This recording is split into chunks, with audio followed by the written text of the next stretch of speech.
America कभी भी किसी भी जंग में, किसी भी फसाद में डायरेक्ट नहीं कूदता, इनडायरेक्ट कूदता है। डायरेक्ट कूदेगा, उसकी जनता, उसकी आवाम, उसकी पार्लियामेंट बहुत सारी चीज़ों को जवाब।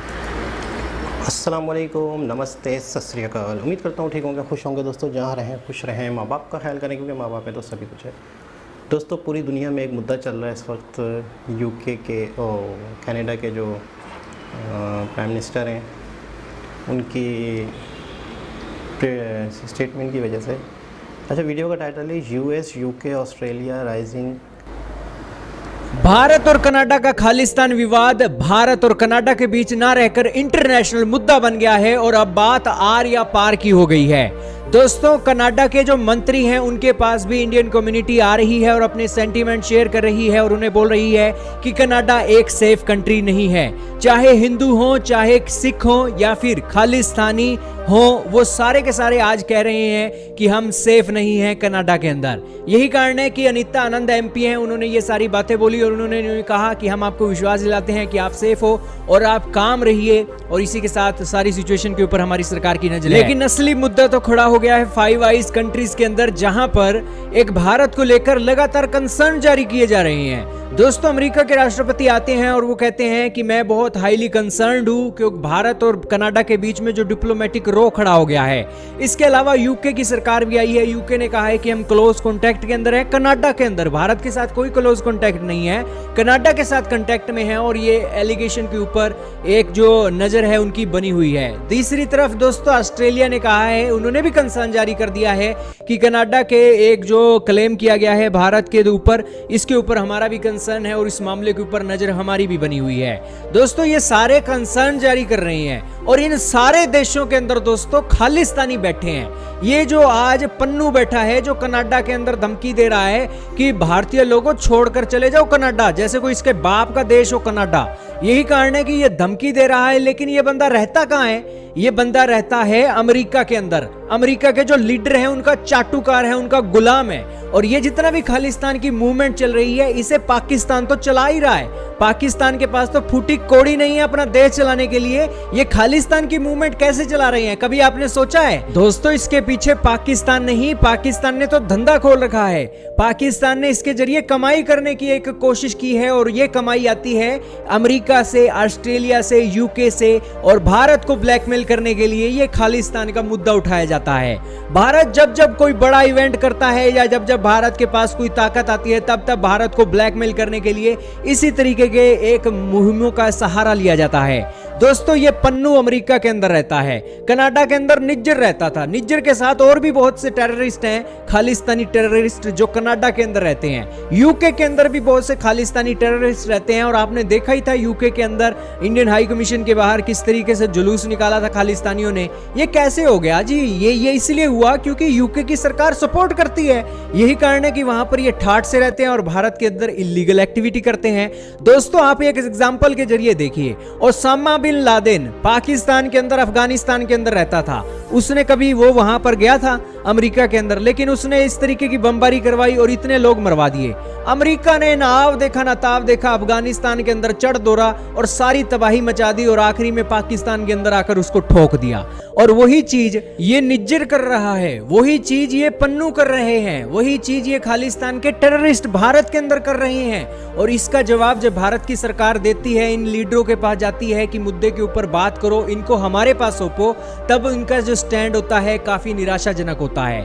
दोस्तों, इस पन्नू को भारत की सरकार ने इंटरपोल के जरिए रेड नोटिस के चलते इसे एक टेररिस्ट घोषित करने की बात की, इसके खिलाफ रेड नोटिस जारी किया जाए। लेकिन ये इंटरपोल ने, जो अमेरिका की एक संस्था है, उसने कहा कि आपके पास सही प्रूफ नहीं है कि ये बंदा वाकई में ही रेड नोटिस वाला है, उसने इसके खिलाफ रेड नोटिस जारी करने से रोक दिया।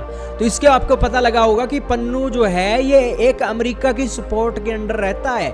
अमेरिका की एजेंसियां इसे कंट्रोल करती हैं। आपने देखा होगा टीटीपी वाले, जब पाकिस्तान को कंट्रोल करना होता है, टीटीपी वालों के चलते पाकिस्तान के ऊपर डंडा चढ़ा देते हैं। और डंडा चढ़ाने के बाद दोस्तों आपने देखा ही होगा कि CNN न्यूज ने सबसे पहले इंटरव्यू लिया था जब इमरान खान ज्यादा बोल रहे थे। और वो आपको पता ही है कि इसी तरीके के सारे देशों को कंट्रोल करता है, ब्लैकमेल करता है अमेरिका।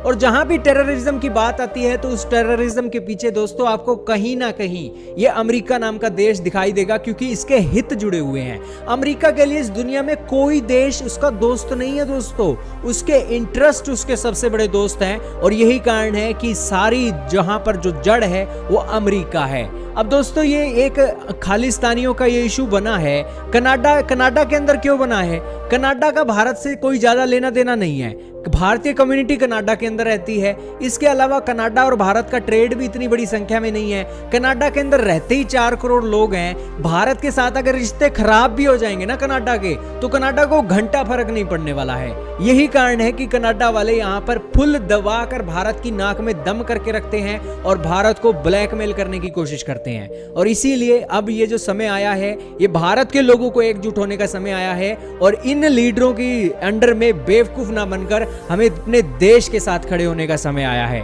खैर, ये सारा मामला आपकी आंखों के सामने चल रहा है। और डिटेल जानने के लिए दोस्तों आपको पवनीत सिंह की ये वीडियो देखनी चाहिए, जिसके अंदर इन्होंने सारी स्टोरी बताई है कि किस तरीके से रा के चीफ कनाडा के अंदर ऑपरेट कर रहे थे।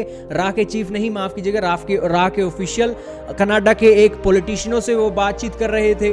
और किस तरीके से ये मामला इधर तक पहुंचा और चाइनीज एंगल भी इसके अंदर एक इन्वॉल्व है। और किस तरीके से ये यूके, कनाडा और अमेरिका वाले इन्वॉल्व हैं, सारा कुछ इस वीडियो के अंदर बताया गया है। तो जरूर देखिएगा ये वीडियो, लिंक आपको डिस्क्रिप्शन के अंदर मिल जाएगा। बाकी आप यूट्यूब पर सर्च करके भी इनकी वीडियो देख सकते हो। जी जनाब, इसका मतलब ये है कि कभी भी अमेरिका ये नहीं चाहेगा कि कोई भी देश या कोई भी टेररिज्म कंपनी जो है, कंपनी कहूँगा मैं, वो मतलब ज़ाया ना हो, वो ख़त्म ना हो। इसकी वजह यह है कि टेररिज्म ख़त्म होगा तो अमेरिका कैसे काम करेगा। एक वीडियो थी उसमें मेरे ख्याल में काफ़ी डिटेल से बताया गया था कि अमेरिका कभी भी किसी भी जंग में, किसी भी फसाद में डायरेक्ट नहीं कूदता, इनडायरेक्ट कूदता है। डायरेक्ट कूदेगा उसकी जनता, उसके अवाम, उसकी पार्लियामेंट, बहुत सारी चीज़ों को जवाब देना होगा। और उसने अपनी सॉफ्ट इमेज भी दुनिया के आगे रखनी है। करता धरता वही है, सारी चीज़ें करनी उसी ने है। हर मुल्क की गवर्नमेंट, किस गवर्नमेंट को लाना है, किस गवर्नमेंट को गिराना है, बहुत सारे देशों को अपनी उंगलियों पे नचाने वाला अमेरिका है। इस तरह की बहुत सारी दहशतगर्द कंपनियां हैं, मैं कंपनियां को बार बार यूज़ कर रहा हूँ, जिसको मतलब अमेरिका ने चलाना है। जब उनकी ज़रूरत पड़े तो उन्हें हवा देनी है, उन्हें जब ज़रूरत पड़े तो उन्हें ये कहना है, उन्हें ये नहीं कहना। तो पाकिस्तान वाला मामला भी आपके सामने है कि पूरी ज़िंदगी पाकिस्तान ने अमेरिका के कहने पे गुजार दी, अमेरिका के इशारों पे गुजार दी। आज पाकिस्तान कंगला हो गया, नाकाम हो गया। और अब मैंने ये भी कुछ वीडियो ये भी सुनी है जस्टिन ट्रूडो के हवाले से कि अब इनके रवैये में नरमी भी आ रही है, क्योंकि बहुत ज़्यादा दूसरी जानिब जो है वहाँ पे काफ़ी इंडियन और हिंदू कम्युनिटी के लोग भी रहते हैं कनाडा में। तो बाकायदा उन्होंने विरोध करना शुरू कर दिया है। और एक वीडियो ऐसे भी देखी जिसमें अच्छे खासे पार्लियामेंट में सिख कम्युनिटी के लोग बहुत ज़्यादा हैं कनाडा में। बाकायदा मूवीज़ के हवाले से भी काफ़ी पंजाबी और सिख जो मूवीज़ बनाते हैं, पंजाबी मूवीज़, वो भी अक्सर कनाडा में बनती है, कनाडा बेस होती है।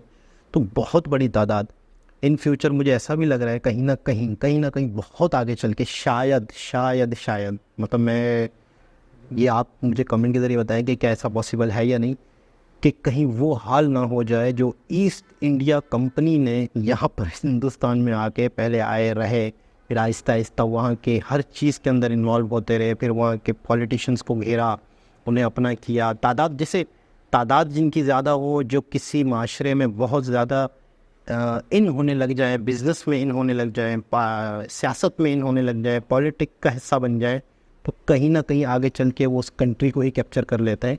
तो क्या ये भी हो सकता है इन फ्यूचर, मैं 20, 25, 30, 40 साल बाद की बात कर रहा हूँ, इन फ्यूचर, कि जब इतना इनका असर है कनाडा में या कनाडा की गवर्नमेंट के ऊपर, तो क्या फ्यूचर में यही गवर्नमेंट बना लेंगे?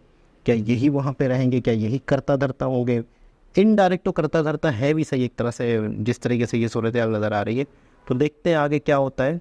लेकिन ये है कि इस चीज़ की टाइमिंग आप लोगों ने नोट करनी है कि ये मुद्दा बिल्कुल G20 के फौरी बाद कैसे उठा। आप ये नोट करें। और मतलब इसी वक्त उठना था, अभी ही उठना था। और उस चीज़ को भी कनेक्ट करें कि जस्टिन ट्रूडो 2-4 दिन एक्स्ट्रा भी यहाँ रहे हैं। उन दिनों में किन से मिले हैं, किन से नहीं मिले, क्या ख़ास वजह थी उनकी रुकने की, उस पर भी गौर किया जाए। मुझे लग रहा है कि ये प्रॉपर एक प्लानिंग के ज़रिए से किया जा रहा है। अब G20 के रिज़ल्ट आना निकलने थे, उसके बाद जो एग्रीमेंट साइन होने हैं, बहुत सारी दुनिया के साथ ट्रेड होनी है, बहुत सारी चीज़ों की आगे पेशरफ्त होनी है, दुनिया ने इधर आना है, मज़ीद डेलीगेशंस आते रहेंगे और एग्रीमेंट साइन होते रहेंगे। ट्रेड के हवाले से बात होगी, इकनॉमिक के हवाले से बात होगी, टूरिज़म के हवाले से आगे चीज़ें होंगी, बहुत सारी चीज़ों पे फ़र्क पड़ता। लेकिन अब ये देखना है कि इस मौके पे ये चीज़ की गई है, तो बहुत सारी दुनिया को समझ जाना चाहिए कि इसकी क्या वजह है। तो दोबारा किसी और के साथ आपसे मुलाकात होगी, जब तक के लिए अल्लाह हाफ़िज़।